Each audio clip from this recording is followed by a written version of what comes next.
Welcome to the deep dive.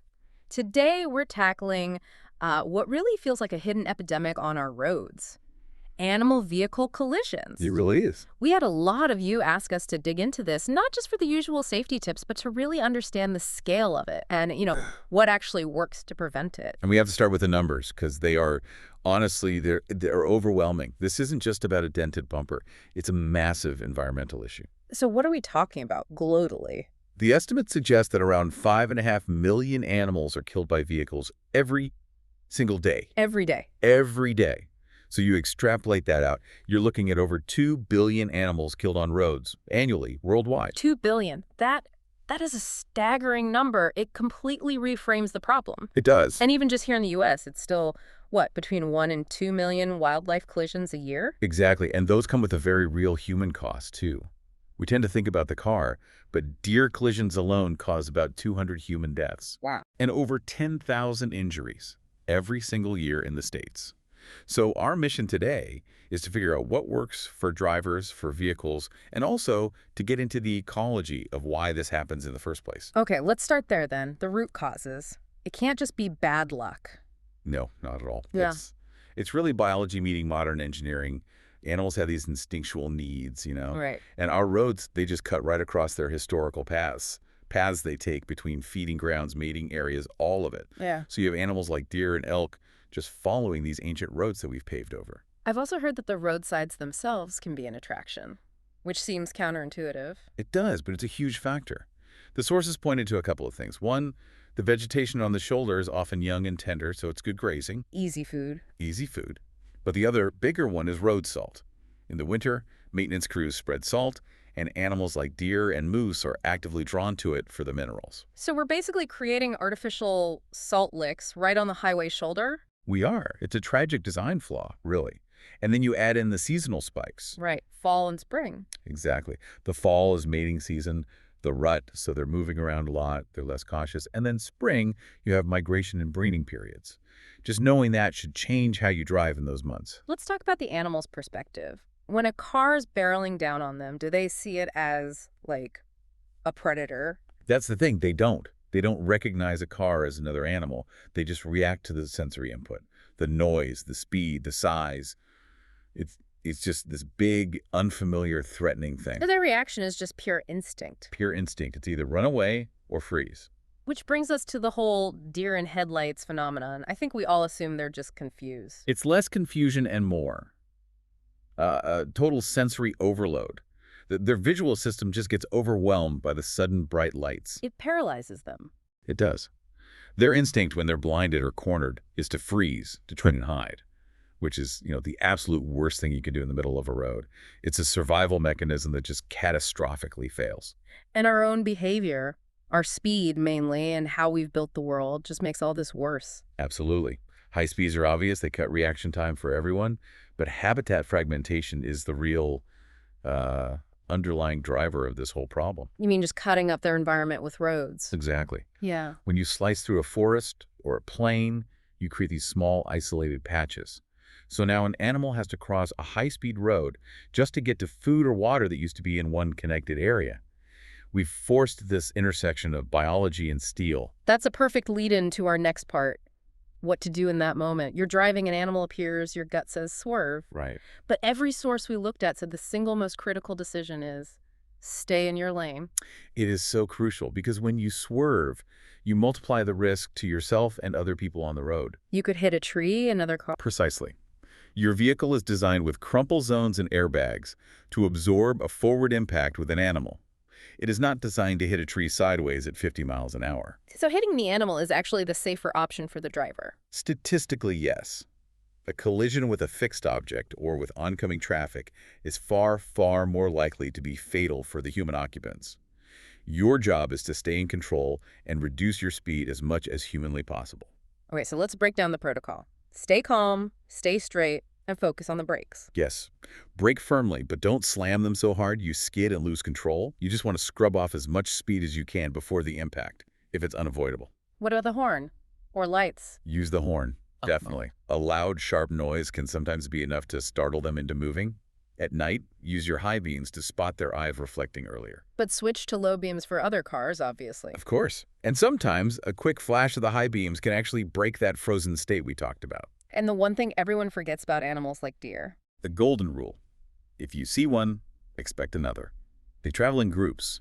So if one crosses, you need to slow way down and be scanning the shoulders for the next one, or the one after that. That first deer is just the warning shot. It often is, yeah.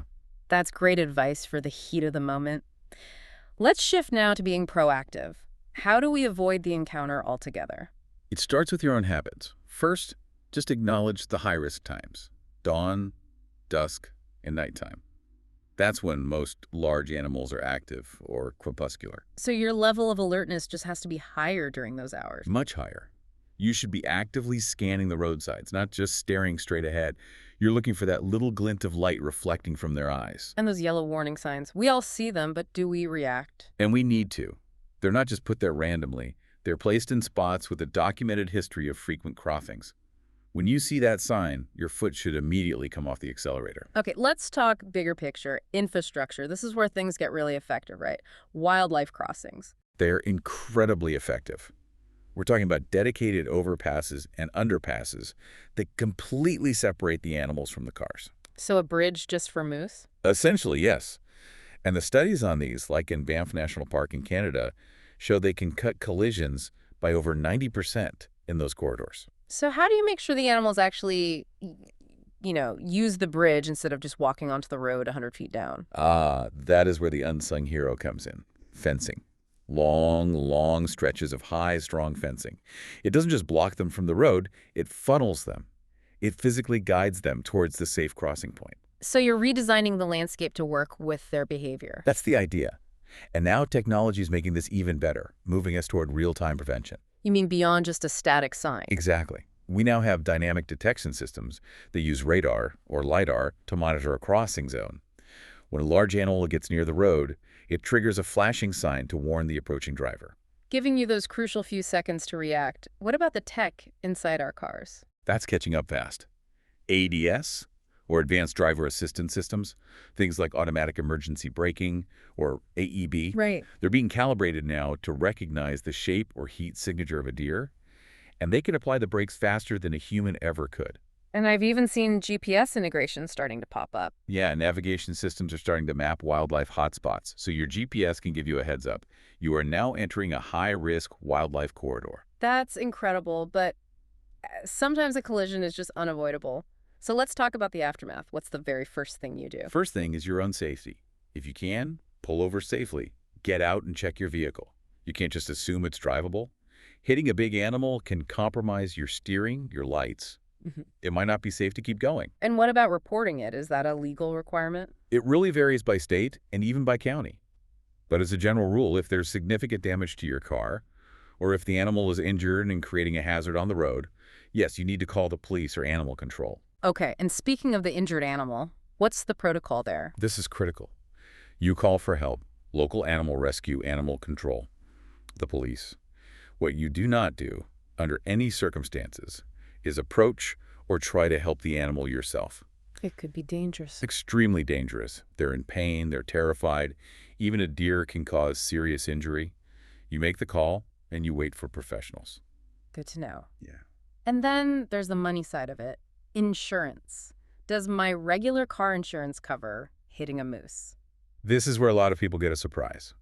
The specific coverage you need for hitting an animal is comprehensive coverage. Not collision. I feel like most people would assume collision. I think so too, but no. Collision is for when you hit another car or an inanimate object like a pole. Hitting a live animal is considered an external, sort of unavoidable event, and that falls under comprehensive. So if you live out in the country and you don't have comprehensive, You'd be paying that entire repair bill out of your own pocket. Yeah. It's a really important thing to check on your policy. that is very practical advice. Okay, as we wrap this up, let's summarize the key takeaways. I think it boils down to two things: prevention and reaction. Prevention is about being smart, slowing down at dawn and dusk, heeding the signs. And the right reaction is about fighting that instinct. Don't swerve. Brake. Stay in control. And we also saw this is a shared responsibility.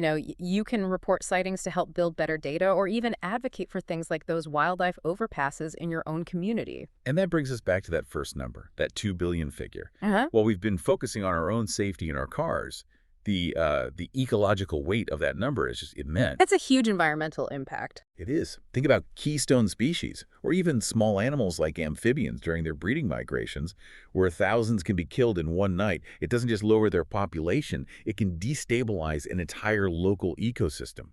And that leaves us with a really provocative thought.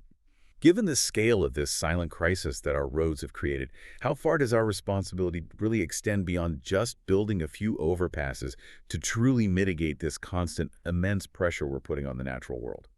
A powerful question to end on, and a reminder that this is so much bigger than just a driving issue. Thank you for this deep dive. And to everyone listening, drive safe and stay aware of that world just beyond the pavement. Please like, subscribe, and get notified.